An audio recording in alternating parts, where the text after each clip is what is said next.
Hi there, and welcome to the Educators Corner podcast, the show that brings you conversations with educators from all over the world.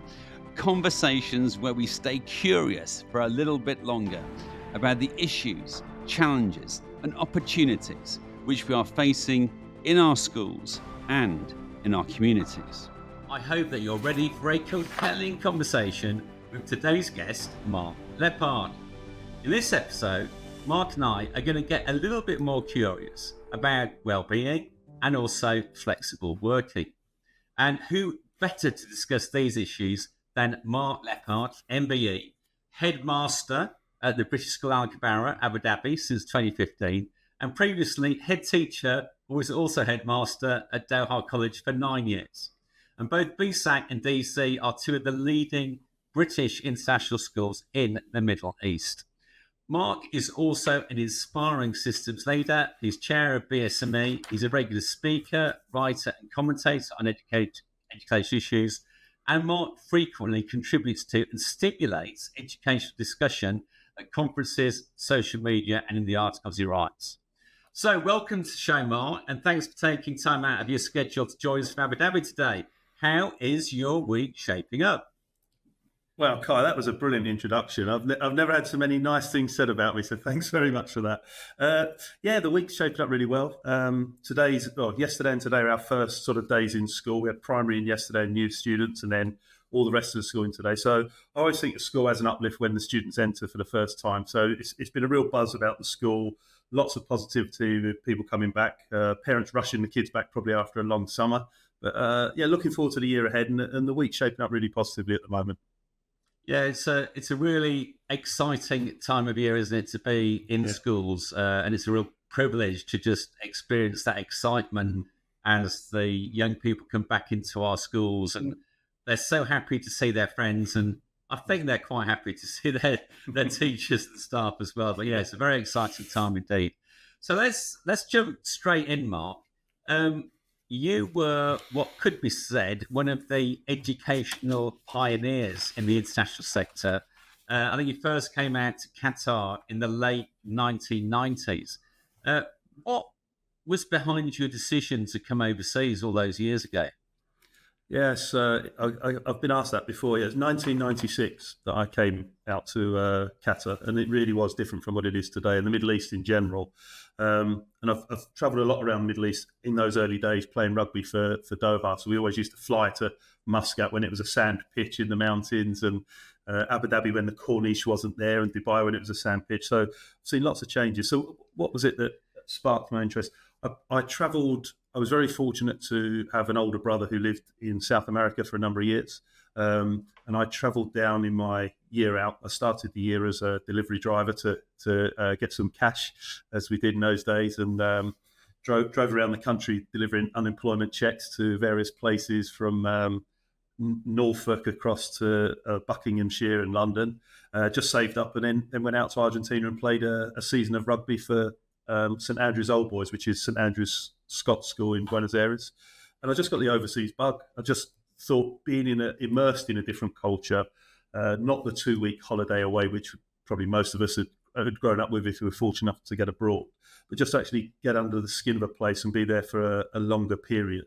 And that was the sort of thinking behind going into education and finding a way of getting overseas. So I had 3 great years in the UK, but always had my eye on somewhere. And why Qatar? I don't know. It just appealed that nobody really knew about it, and it was something different. So was Doha College the only international school in Qatar at that point?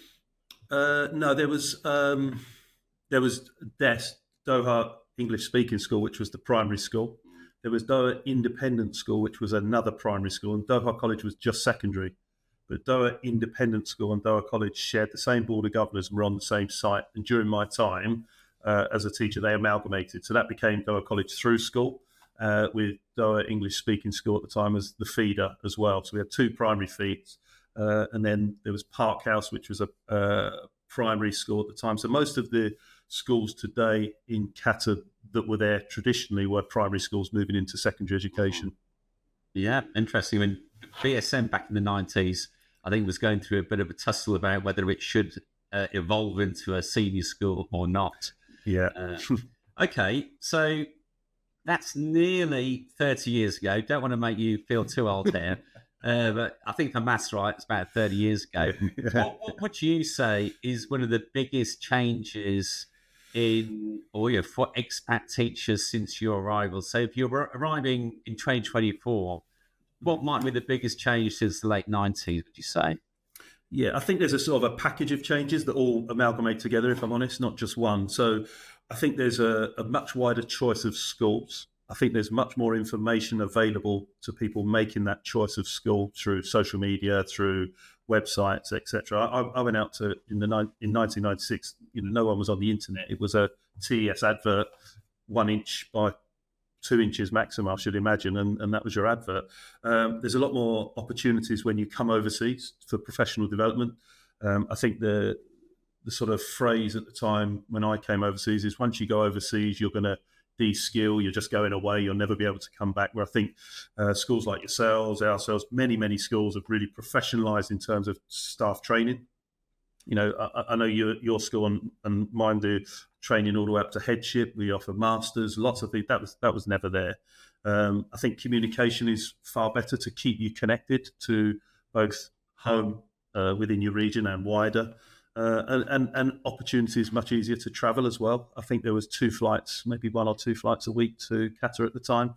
Now, from Dubai, Abu Dhabi, from Muscat, 3 or 4 back to the UK a day means that it's not as distant. So I think people don't feel as detached as they did back when I first moved out. Okay, so whole package of changes there. And I think certainly in this part of the world, whatever country you might be in or whatever emirate, just those countries have changed dramatically over the last 30 years or so.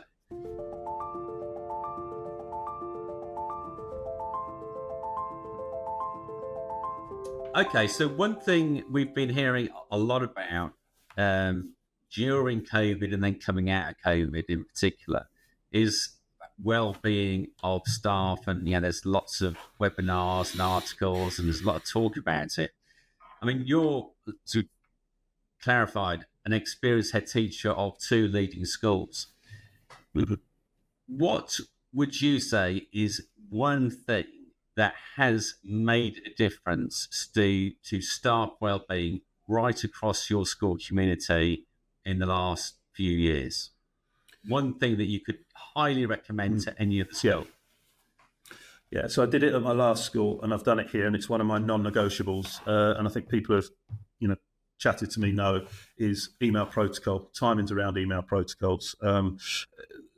Technology, social media, emails are fantastic when used correctly, but we all know, and we're probably all guilty of abusing that and it encroaching on our time or us encroaching on others. So I've literally sent a letter out yesterday to all of our staff. I send it out at the beginning of every year. And this coming Friday, end of the first week, I will send a similar message to parents about how we operate on communication. And we have from 5:30 in the evening. We do our working day is 7 till 3 roughly. We do from 5:30 in the evening through to 6 o'clock the next morning. No emails to be sent from staff to staff. If a parent wants to write in to the school, they have every right to write at any time. But staff don't have an obligation to open it at that time and no obligation to reply. And we set out parameters for parents. I did get feedback from staff saying, but I need to do my work in the evening, that's how I operate. And I've said, that's absolutely fine, we're not stopping that. But rather than send it, put it in delay send or schedule send, there's tools to manage that. So it's off your plate, but you're not putting it on someone else's plate at 9 o'clock at night when then they lose sleep over trying to work that out, and they're not fresh when they come into school the next day to be in front of our students, which is their key responsibility.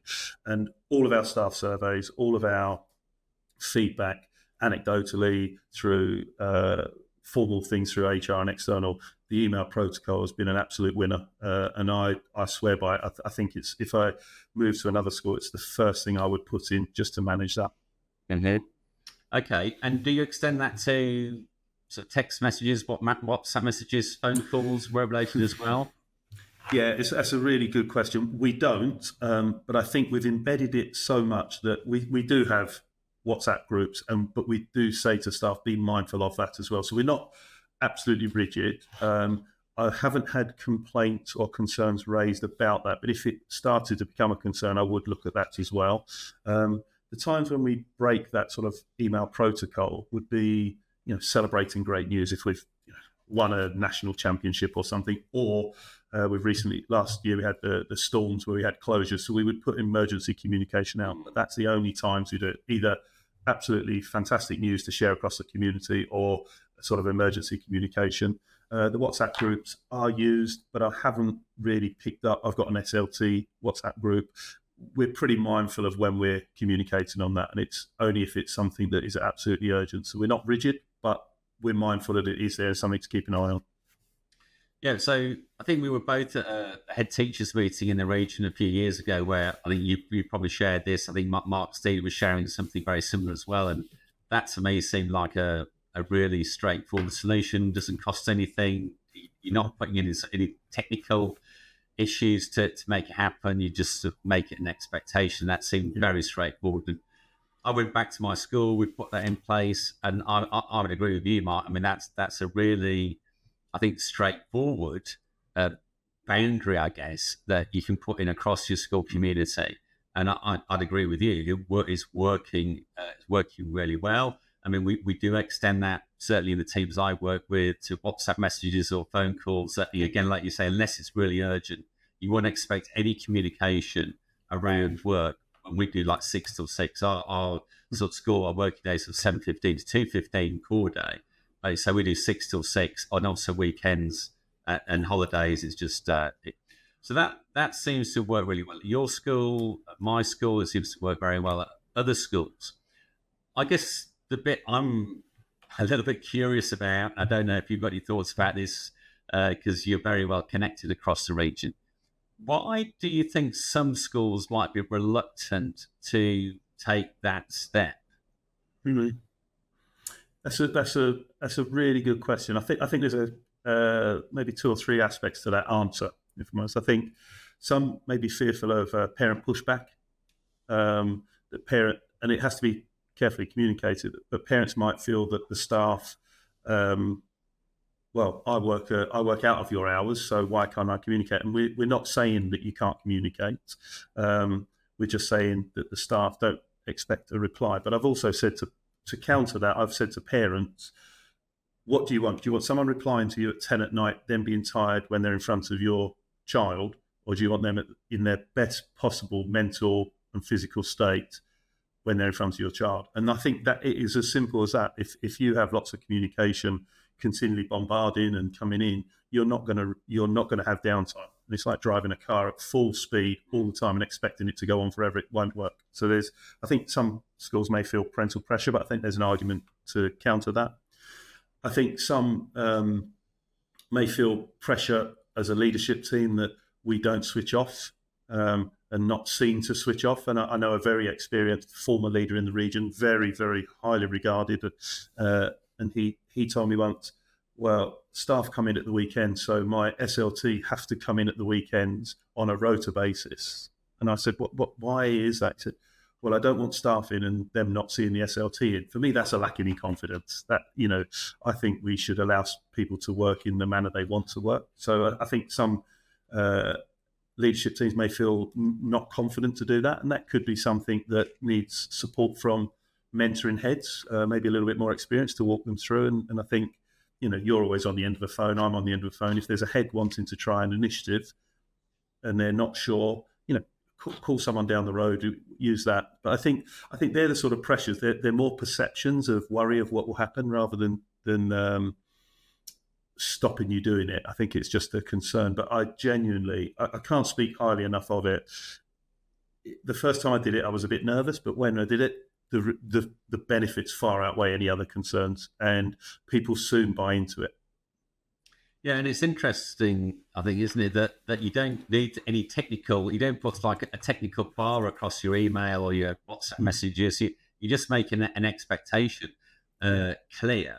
And then what's also interesting, if somebody does overstep it certainly in our school, it's sort of self-policing. People will call them out, or they'll make they'll have a bit of a joke about it, but it will be called out as something that's unacceptable, and it's just like etiquette. It's like well-being etiquette, and I guess it's about maybe with a number of things to do with well-being, it's about organisationally as well as personally, and maybe across teams. It's like drawing boundaries, isn't it? Because, like you say, being a teacher, being a leader, working in a school, I mean, you could go on working forever. I mean, the job never ends. No. So therefore, it's really important that we create boundaries around the bits we can create boundaries around. And that is I think it's a very simple boundary we can draw. And I guess I'm really curious why more schools don't go to that territory, especially as it's a zero cost. And so I guess I'd invite, if you're listening out there and you're curious about how this works, or you're thinking that you would quite like to do it, but there's things that you are worried about, then by all means contact Mark or myself on LinkedIn in the chat and the comments, and we'll see if we can support you think about that and work through the difficulties you might have. Okay, so that's something that you've been implementing for quite a while now. What I guess I'm curious about now is, what else are you doing sort of right now? What are you maybe working on in the well-being territory that you're trying to work through, or maybe you've just started, or you've done some work on it in the last few months? What's the current thing that you're working on? Yeah, it's a good question. So I think well-being not only is about people's time and space for themselves, it's also how they feel. So one of the things we've been working on is about, there's a lot of work on how to give feedback, but we've been doing work on how to receive feedback and try and receive it open-minded. There's a book that my head of primary gave me as a Christmas present. I don't know if it was a subtle hint. I don't receive feedback very well, but it's a great read. It's Douglas Stone and Sheila Heen. It's called Thanks for the Feedback, the Science of Feedback. And we've been doing it, it's just in its infancy, but trying to work with people, small groups, of how to positively receive feedback and take it in the manner in which it's intended, to help them grow, to help them get better, to maybe change some perceptions. They might not be realities, but change perceptions. And that's been really interesting. We had a member of staff who, I would say, from the perception, was not the most positive member of staff. And you know what it's like in schools. People will say, oh, such and such is a bit grumpy, or I don't want to approach them. And we thought about it and said, has anybody actually ever spoken to them about this? Do they? So we did a bit on how to receive feedback when we did it with that person. And then someone went and spoke to them about it, and they said, oh, I wish I'd known earlier. Thanks for letting me know. And I genuinely, for the last 6 months, I've seen that person in the morning, and they're like a different character. And the students are saying how positive they are. And you think, we were worried how they would receive that feedback. So we've sort of laid the ground rules. Now, it's not bulletproof. It's not the holy grail as such. But I think those are the sort of things where I think, again, there's no cost to that. It's about a culture. It's about understanding. And I think we spoke the other week, Kai, and we were just saying about the job is about people. So surely most of our initiatives, most of our drives for whether it's well-being or anything, should be about the people, whether it's our young people as learners, our educationists, our support staff. If we can help them become the best version of themselves through whatever initiatives, giving them time, giving them space, developing them, surely they're the best things that we should be doing.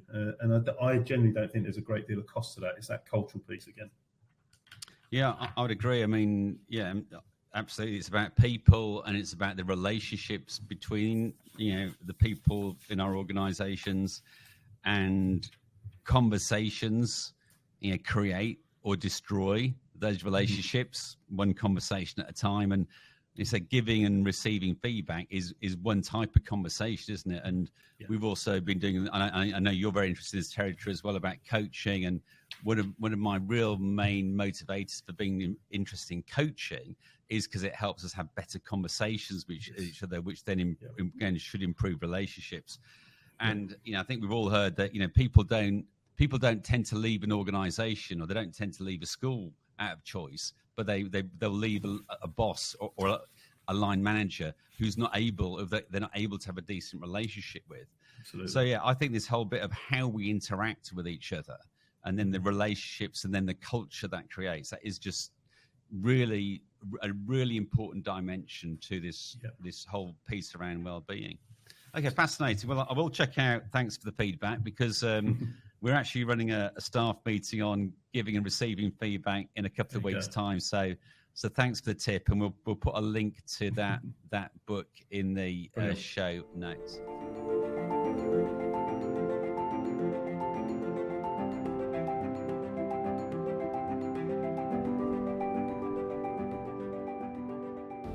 I think maybe something else which I think a lot of our colleagues would tell us, and certainly people all around the world have been telling each other for the last few years, a big thing that can make people feel better about their work is flexible working.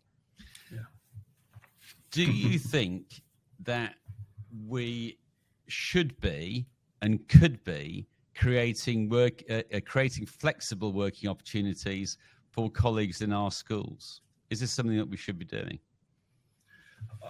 I never rule anything out. I think we should definitely be exploring it, and there's a couple of reasons why. I think that the catch will be, we want our educationists, our staff, to be in the very best place for our students, and I think whatever we do, we've got to try and trace it back to the benefit of the students, and that could be quite a dilemma if you're saying to people, well, work flexibly, because the minute you say work flexibly, people think, oh, work from home, work remotely, whatever it is.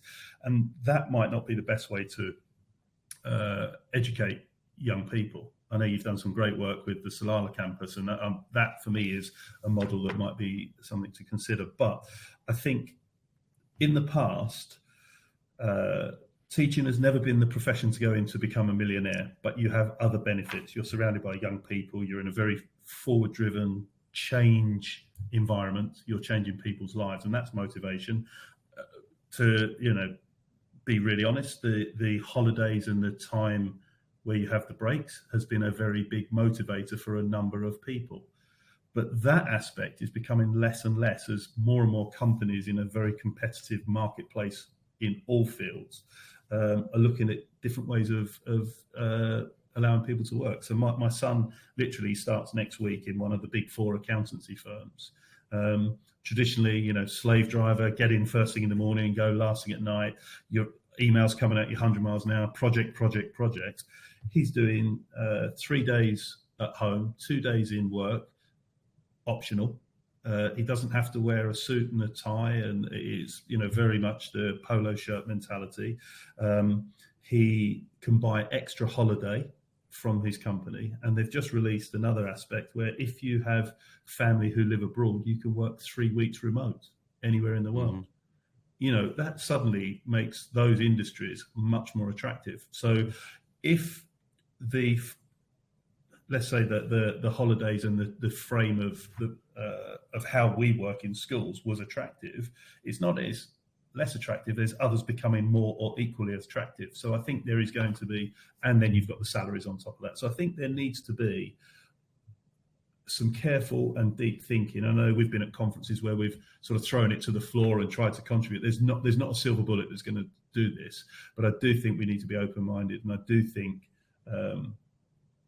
that it needs to be considered. For the teachers, I think it's a lot harder than for maybe the support staff, and we've done some work at our place around that support aspect. Okay, so let's start then with not necessarily the low-hanging fruit, but the maybe more straightforward. Yeah. The more straightforward group of colleagues in our schools is the support staff who are not responsible directly for groups of students in terms of teaching. What have you done for, we call them professional support staff. I don't know what you call them, Mark, but what have you done for that group?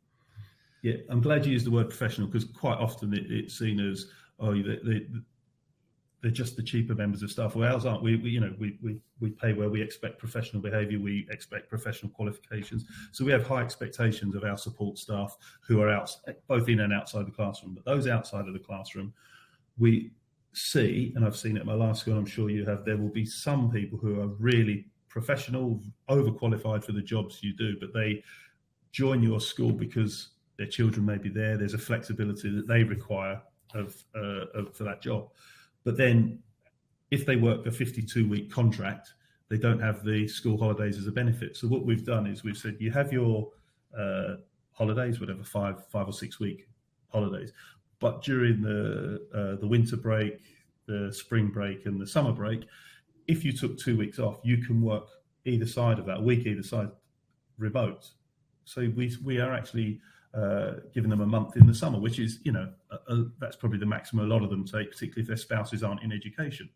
So we've given them much more flexibility. They can be anywhere in the world as long as the work is done. They don't have to work on the hours of the country that they're employed in, unless it's needed for a meeting.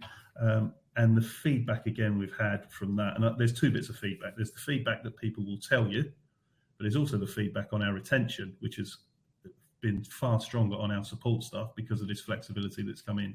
We've got staff from the Philippines, we've got staff from the UK, we've got staff from South America. If they can visit those countries with their family and has quality time rather than I'm just shooting over for a week, I can actually make that week 3 weeks because I can work a week either side. That's great for their well-being, and it gives them flexibility. And I will say, no ball's been dropped on the work front, and now we've been doing that for 3 years, 2.5 years. Okay, well, that's another area where you're a pioneer, Mark. Clearly, well, we're just starting a pilot project this school year. For some of our professional support staff, very, very similar.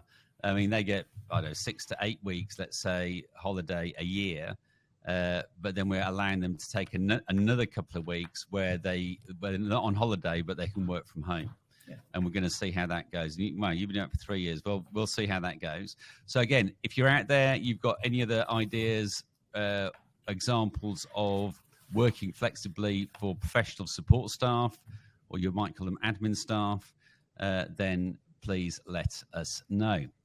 Okay, teachers, a bit more challenging, I think. But the UK government, when they announced the pay rise, the 5.5% pay rise for teachers, I think in England and Wales on the 29th of July, at the very end of that announcement, there was a interesting statement, and it's interesting they dropped this in on the 29th of July when pretty much every school in England and Wales would have been on holiday by then. But the last statement in that pay rise announcement was, the government will also clarify that teachers can carry out their planning time at home, improving flexible working for staff.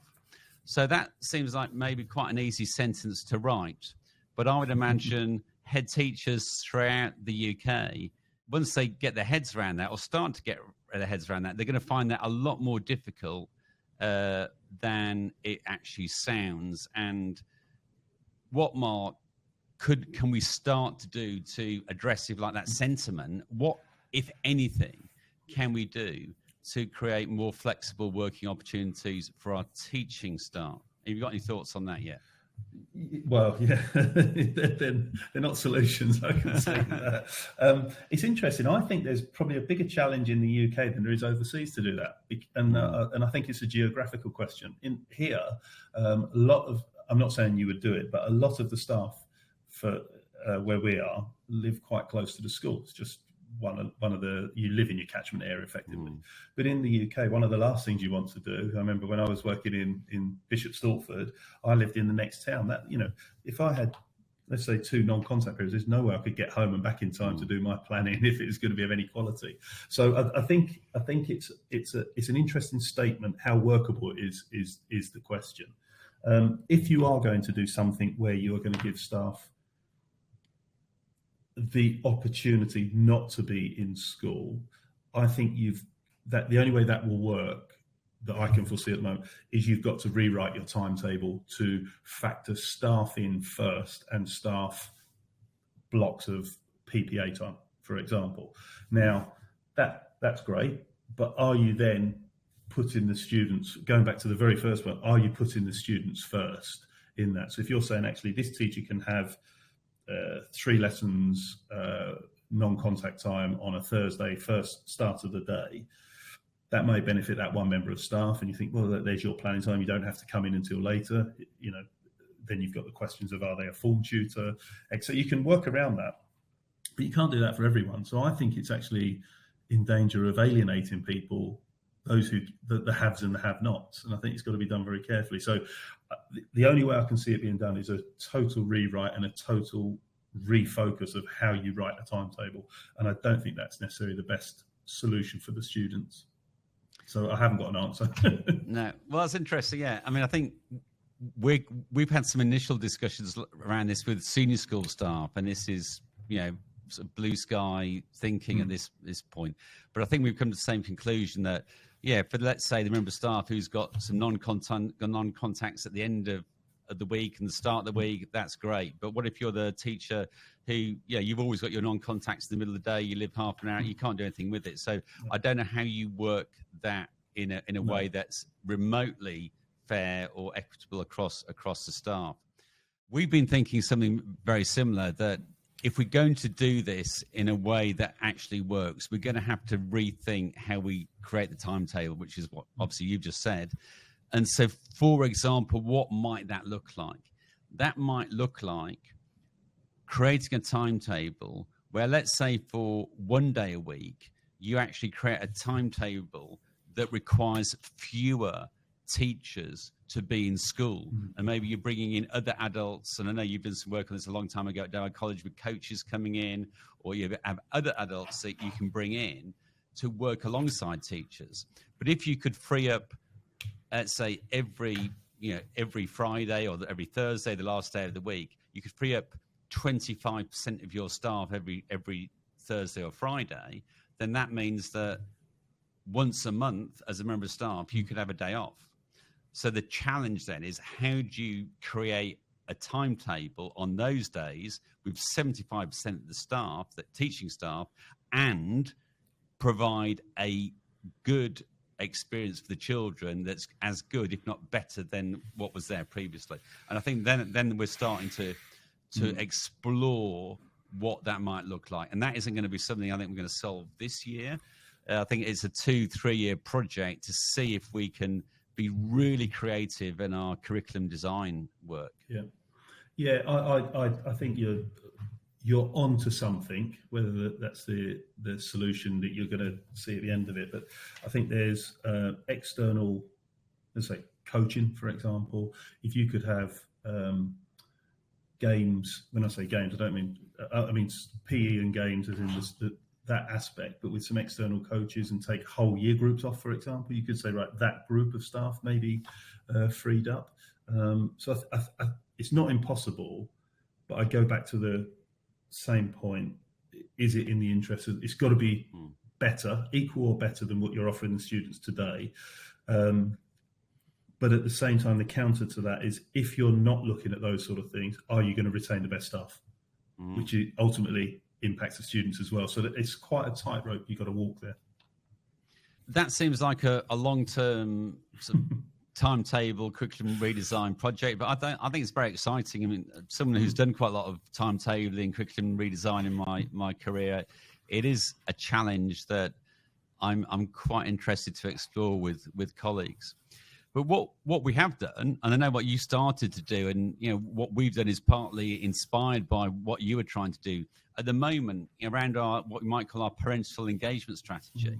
This term, we're trialing a hybrid, if you like, parental engagement strategy. So you think of parents' evenings, where at the end of a long day, you then have another 3-hour, let's say, session to meet parents. So we're thinking of those opportunities when we meet with parents, whether we can create some of them online, as they were during COVID, and some of them face-to-face, and some of them at the end of the school day, but also some of them within the school day. And by trying to create that sort of hybrid approach, I think that will create a few more flexible opportunities for our teachers. But we'll see. We know that not all our parents like online parents' evenings. Quite a few of them do. quite a lot of staff do, and so on. So, but that's a bit of territory that we are starting to explore. And I know you explored that, but then you had some second thoughts about it, I think, didn't you? Yeah, well, I think it was a couple of circumstances. We opted during COVID. Obviously, everyone had to do remote parents' evenings, and then technology improved that you could get timed slots. We initially started with 5 minutes, but for the exam years, we thought that wasn't long enough, so it was 10 minutes. So we've played around with that. Then when we came out of COVID, we thought we'd try it. So for me, it's got to be about the best interest of the student, as I keep saying. Now, we scheduled our parents' evenings throughout the year, really to balance the workload for staff, not necessarily when it is the best time to report on students or for students. And we did a lot of work, and we found that probably term 2, midway through, maybe a little bit, start of term 2 to the half term, was the best point to engage across the school in secondary, I'm talking. So we said, how do we put all of those parents' evenings in at that point, which is going to have a big demand on staff, because it could be 6 or 7 evenings in a row. And so we went for parents' evenings in the day, remote, so staff could be at home and do it. Staff could be in school, wherever they wanted to be. Well, not wherever they wanted to be, but in a professional environment or a safe environment for those sort of conversations. And we did it over 3 days for the entire secondary school. And it, from a staff perspective, it was fantastic. The initial one from parents was, well, I've got to take a day off school to look after my child if they're younger, like year 7, 8. So the following year, we got criticism of the work set while they were at home doing remote wasn't of the quality needed. Fair criticism. So we learned from that, made it very subject-specific work during the day rather than a little project. That was better, but still some challenges. And then last year, we said to parents, right, if you want your child to come in school and be supervised by, not by a teacher, but work remote, but within school, you can do that. So the childcare argument disappeared, but only about 20 parents took us up on that offer. So although there was quite a heated or a lot of energy around who's looking after my children, I've got to take days off work, it actually changed back to not many taking us up on the offer to look after students. However, we then got hit with major storms, closed for nearly a week, students working remote. And remote working in terms of lessons is great to a point, but I think you still need the face-to-face and the interaction and the dynamics. So we were losing, the last 2 years, we've lost nearly a week each year to weather. And we said, we can't be then taking 3 days away from face-to-face learning. So that's nearly 2 weeks if we say there's storms pretty much every year now, and the decision when there's a heavy storm to close the school, that's a regulatory thing. So we're pulling back from that at the moment. I'd like to revisit it. I'd like to see if there's still work in progress, but there's been other circumstances that takes away.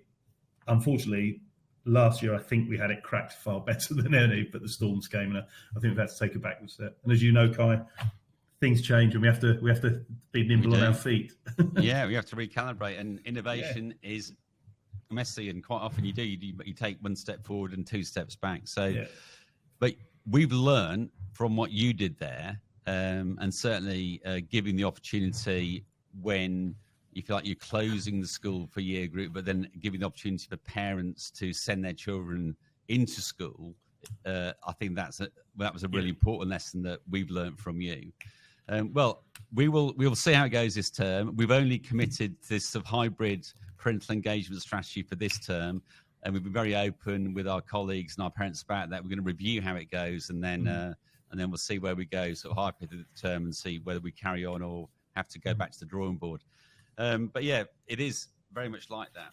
So I guess coming back to this government statement in the UK, I'm just looking at that a bit more carefully now. The government will also clarify that teachers can carry out their planning time at home, improving flexible working. So it sounds like there's a bit more information on that to come. So I am really curious about what that clarification around flexible working might look like.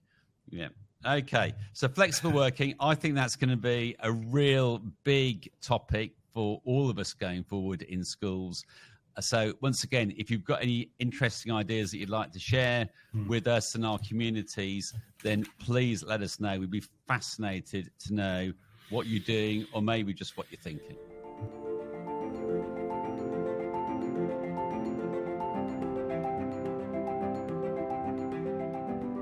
Right, we're now going to go on to the bottom lining round. What that means is we're looking, Mark, for concise and to the point answers. Right, get to the bottom line. So concise and to the point. So we've got 5 questions for you, and here we go with question number 1. The biggest leadership lesson that you keep on having to learn is what? People can always surprise you. Just never know what's coming. Yeah, be ready for anything. Yeah. Expect anything. Okay. That's a good one. A key moment in your leadership journey that made you think or lead differently. I think you touched on it earlier, Kai. Lists that we create never get completed. We just keep adding to them. So don't become a tick box. I've completed. Go back to it's about the people. Touching it on... just tuning in again to our well-being theme today, what's your favourite way to unwind at the end of a busy day as a head teacher? Yeah, I used to live right next to the school at Dover College. I used to live right next to the school here, and I made a conscious effort to move about 25 to 30 minutes away. And my drive home, listening to podcasts, was a conscious effort. And I get to a particular bridge, and I think when I'm going over that bridge, I've switched off. So I had to make a conscious effort to the point of moving house. An ultimate question. Leadership is? Good question. Seeing something special in a person that they do not see in themselves and drawing that out. Wow. I'd say that's a great gift to be on the receiving end of that as well. Okay. And finally, the purpose of education should be what? It's not exams, it's not qualifications. I genuinely think it's to develop compassionate, caring people who will shape the future beyond them. We want civilization to be kind and compassionate, and I think that's what education has a big role to play in. Okay, Mark, we're going to leave it there. We're going to let you go. But I just want to thank you, Mark, for taking time out of your busy schedule to be with us today. And I also want to thank you, I think, on behalf of the international sector. I mean, clearly you do a fantastic job leading BSAC, serving that community. And you also do a fantastic job as chair of BSME, but maybe more informally, I think, and I know there are many, many school leaders and teachers, including myself, who you have given time and advice and support very generously for years and years and years. And so we really do need people like you in our community, because we all need someone to talk to at some point. So Mark, thank you for everything you do for your school and for all of us who are working in the international sector. Take care, and maybe next time Spurs play Leicester, you might beat us. Thanks, Guy. Pleasure. Absolutely enjoyed it. Thank you very much. All right. Good. Cheerio. You've been listening to the Educator's Corner podcast, the show that brings you conversations with educators from all over the world, the podcast where we stay curious for just a little bit longer. The Educator's Corner podcast is hosted by me, Kai Vasher, and produced by Stuart Pardoe, Zoe Snell, and Marion James, and by BSM BSS Productions.